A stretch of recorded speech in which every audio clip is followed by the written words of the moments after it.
जीने का सपना छीना, वो तमाम गद्दार जो हमको देशभक्ति का सर्टिफिकेट देते हैं, उन तमाम लोगों को हिसाब देना पड़ेगा।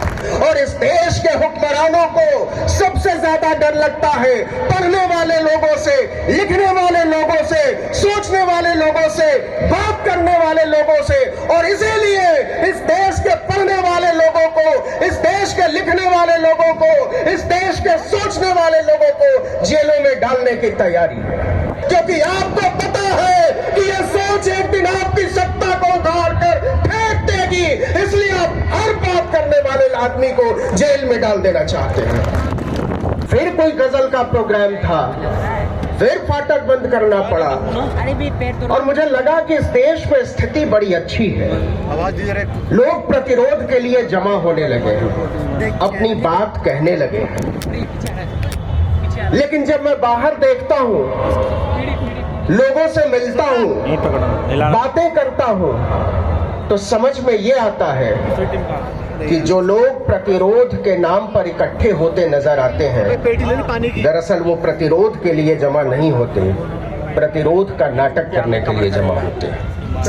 और इसलिए हमारे और आपके तरह के लोगों को जोरदार आवाज में कहना पड़ता है, चीखना पड़ता है, चिल्लाना पड़ता है कि जो चीजें इस देश के लिए जरूरी है, जो किताब इस मुल्क के लिए जरूरी है, जो लोग इस देश के लिए जरूरी है, अगर उन्हीं को नहीं बचाओगे तो ये मेले ठेले वीरान हो जाएंगे आपके।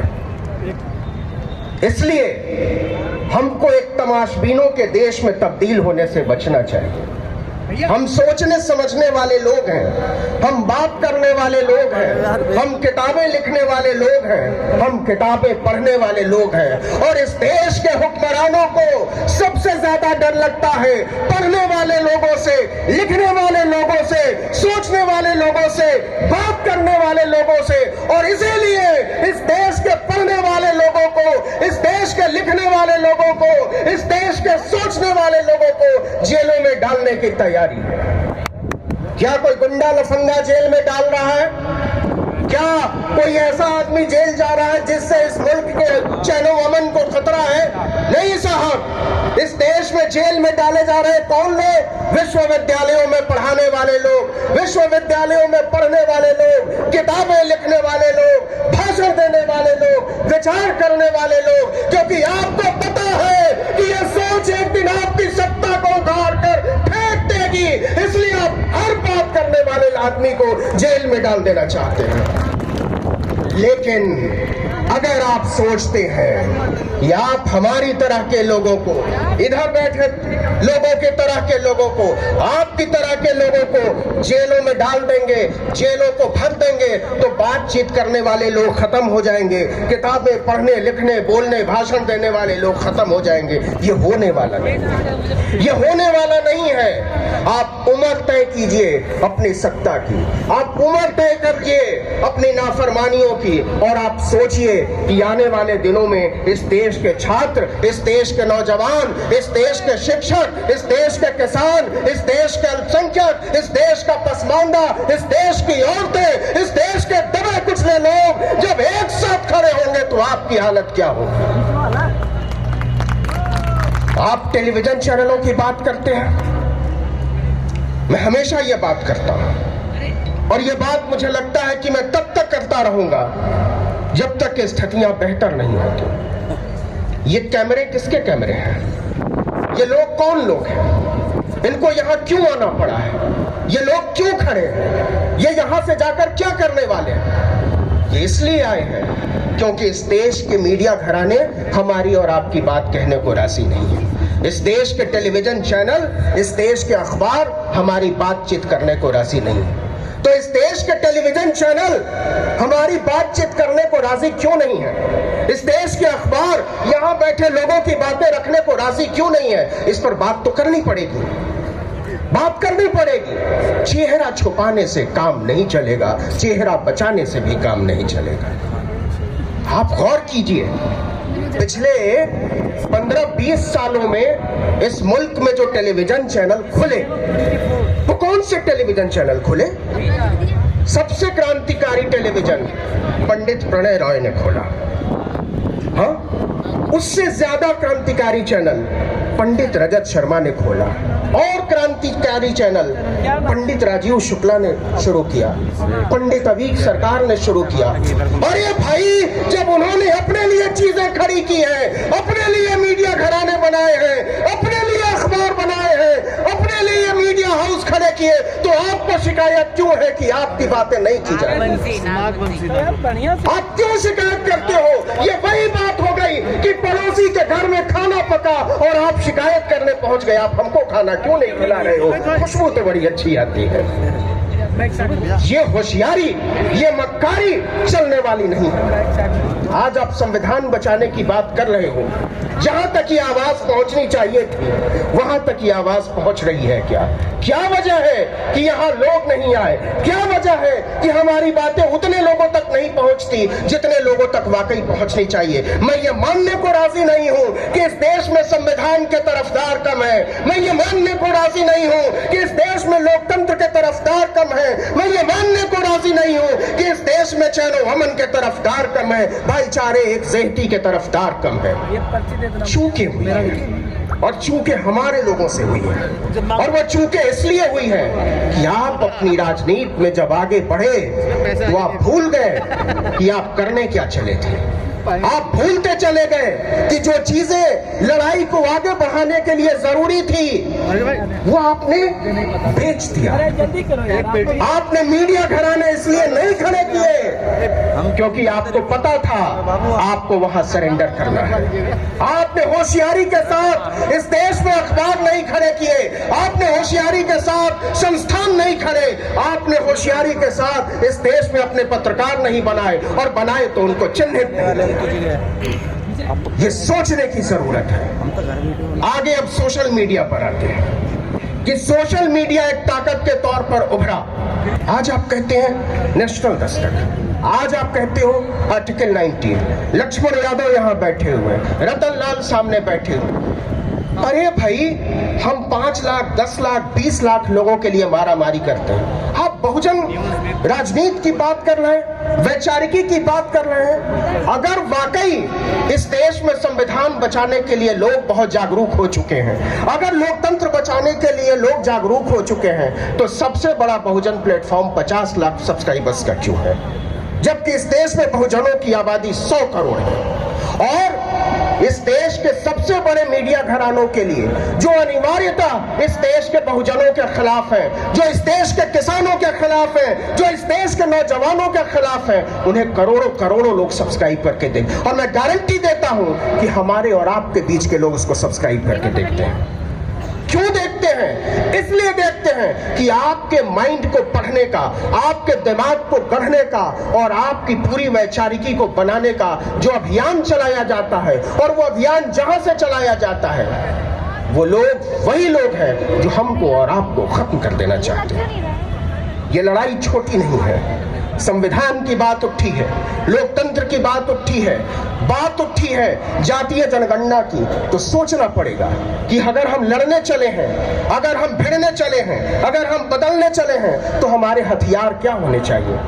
आप बताइए साहब, इस देश में 1995 में एक प्राइवेट यूनिवर्सिटी थी, सिक्किम मणिपाल यूनिवर्सिटी, एक प्राइवेट यूनिवर्सिटी थी।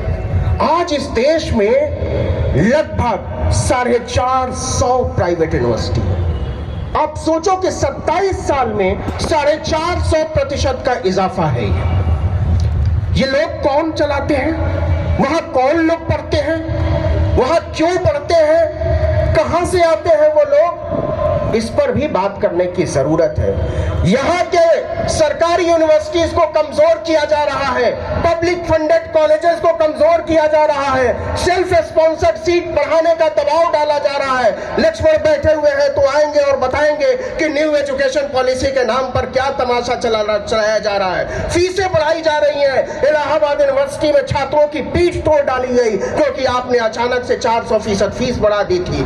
यह फीस इसलिए बढ़ाई जा रही है, इस देश के यूनिवर्सिटीज को प्राइवेट इसलिए बनाया जा रहा है, इस देश के शिक्षा व्यवस्था को इसलिए बेचा जा रहा है कि हमारी आपकी तरह के गरीब, इस देश का दलित, इस देश का पिछड़ा, इस देश का पसमानदा का, इस देश का आदिवासी अगर पढ़ लिख लेगा तो आपसे सवाल करना शुरू कर देगा। और आप सवालों से बचना चाहते हैं, इसलिए इस देश के विश्वविद्यालयों पर सस्ती पढ़ाई पर, पढ़ाई के अधिकार पर ताला लगा देना चाहते हैं।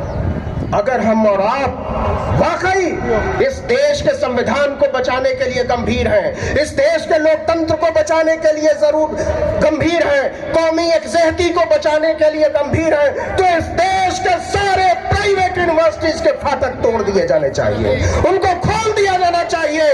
दलितों के लिए, आदिवासियों के लिए, पिछड़ों के लिए, पसमानदा के लिए, औरतों के लिए, और नहीं तो इस देश की सरकार को गारंटी देनी होगी कि एमटी यूनिवर्सिटी में कोई बच्चा पढ़ना चाहेगा, अशोका यूनिवर्सिटी में कोई बच्चा पढ़ना चाहेगा, अगर कोई पढ़ना चाहेगा लवली प्रोफेशनल यूनिवर्सिटी गलगोटिया में, तो उसकी फीस सरकार भरेगी, तो उसकी फीस सरकार भरेगी।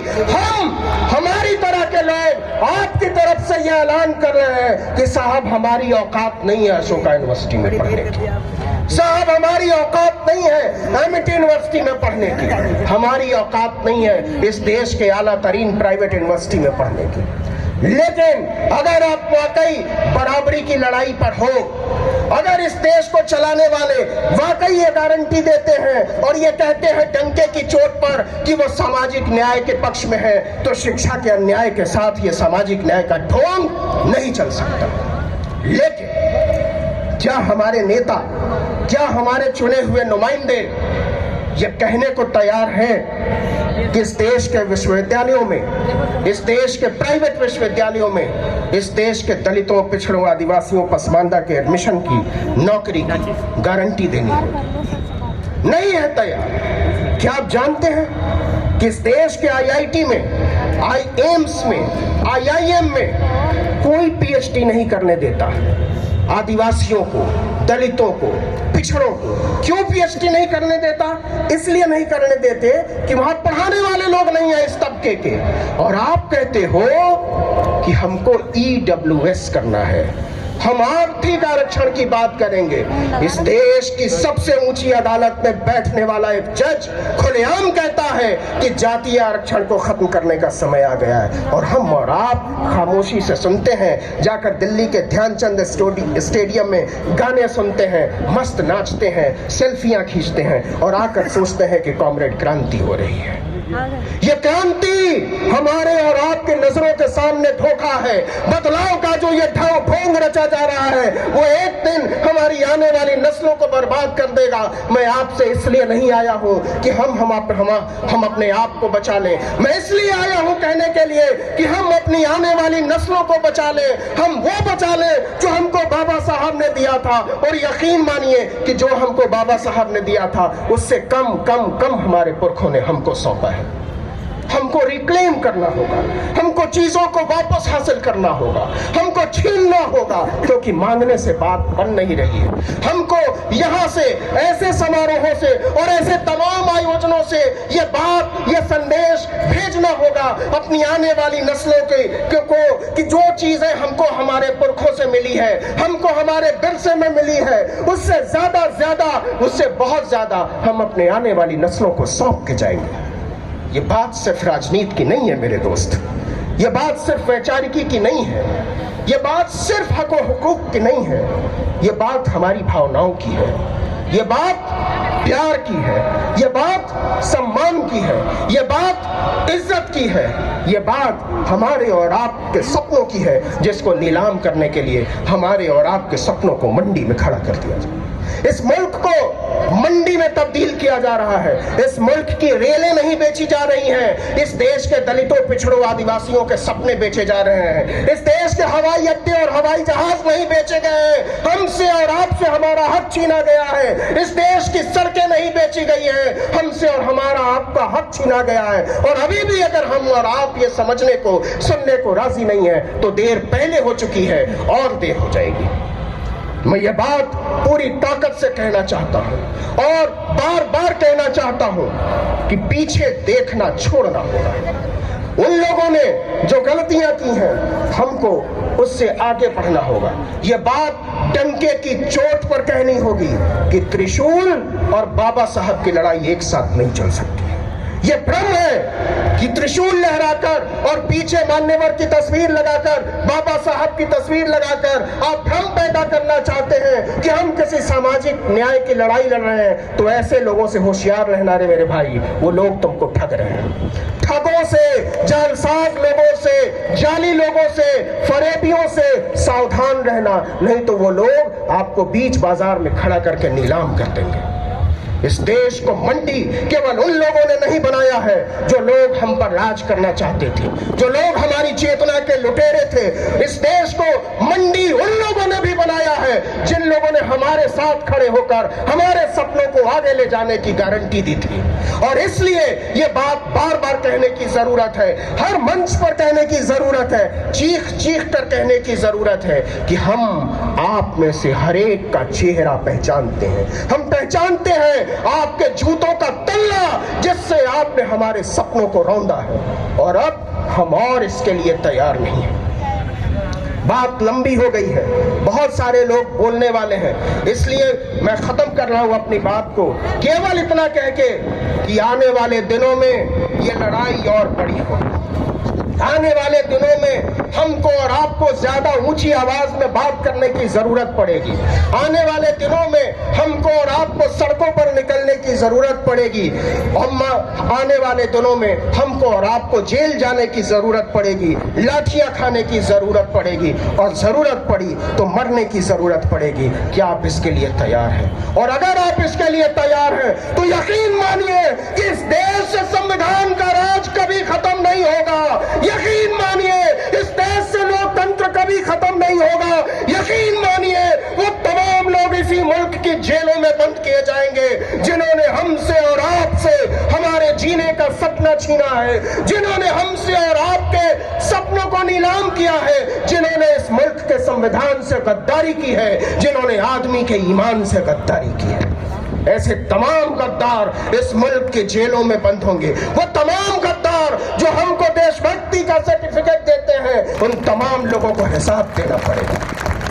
मैं बधाई देना चाहता हूं आगे खड़े इन तमाम लोगों को जो खिलाफ परिस्थितियों में काम कर रहे हैं। आपको शायद अंदाजा नहीं है कि ये काम कितना मुश्किल है। आपको शायद अंदाजा नहीं है कि एक वीडियो के पीछे कितनी जद्दोजहद होती है, कितना डर लगता है, कितने सारे खौफ से गुजरना पड़ता है, पूरी रात सोचना पड़ता है कि इस पर हमको बात करनी चाहिए या नहीं चाहिए। इसीलिए मैं आपसे हाथ जोड़कर अपील करता हूं कि एक वीडियो जब आपकी नजरों के सामने से गुजरे तो आप उसको केवल वीडियो मत समझिए। आप समझिए कि उसमें किसी का लहू है, उसमें किसी का पसीना है, उसमें किसी की सोच है, उसमें किसी का ईमान है, इसमें हमारा और आपका गुमान है।